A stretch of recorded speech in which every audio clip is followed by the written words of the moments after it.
Hi, how you doing? I put on a shirt. It's so hot right now, but I don't want people to think I'm a nudist or something because I've been like, it's been hot lately and I've been doing a lot of videos with my shirt off.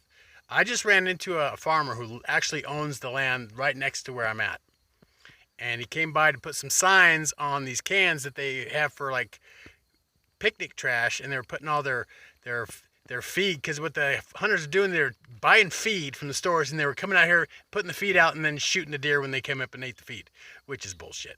But that's some lazy ass hunters right there. But anyway, so they were throwing their sacks in the things, and he was out here just doing that, putting these signs back on there. So I put some signs a couple of years ago and they weren't doing it, so I put some new ones on.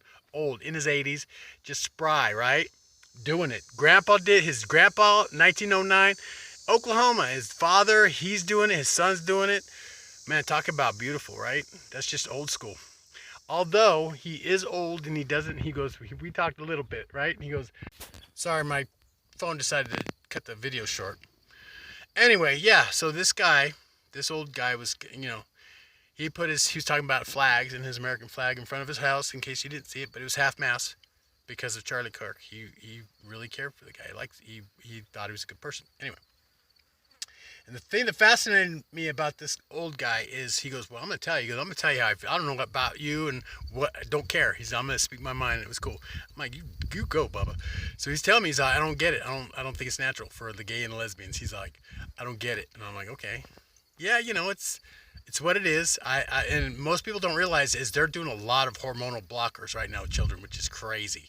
Let a kid be natural. If a child grows up feminine naturally, that's one thing. That's nature, but this ain't nature when you're pumping kids full of shit that's not natural. Anywho, that being said, I was thinking, how could you bridge the gap between cowboys and gay and lesbians? Freedom is a word that cowboys would understand every fucking day of the week. Booty humping, maybe not so much. They're not all Brokeback Mountain, right? So what's important for you to understand is these cowboys will understand freedom. When you say, I want the freedom to love who I want to love, regardless of whether or not babies come out of that motherfucker. Because two chicks can't have babies and two dudes can't, no butt babies, right? So what you want to understand is that's what you need to come from a standpoint of freedom only. Not taking anything away from anybody else, but just asking for that for yourself. Anyway, I love you and have a wonderful day. Hopefully this helps. And check that out. Nice view, huh? God bless Oklahoma.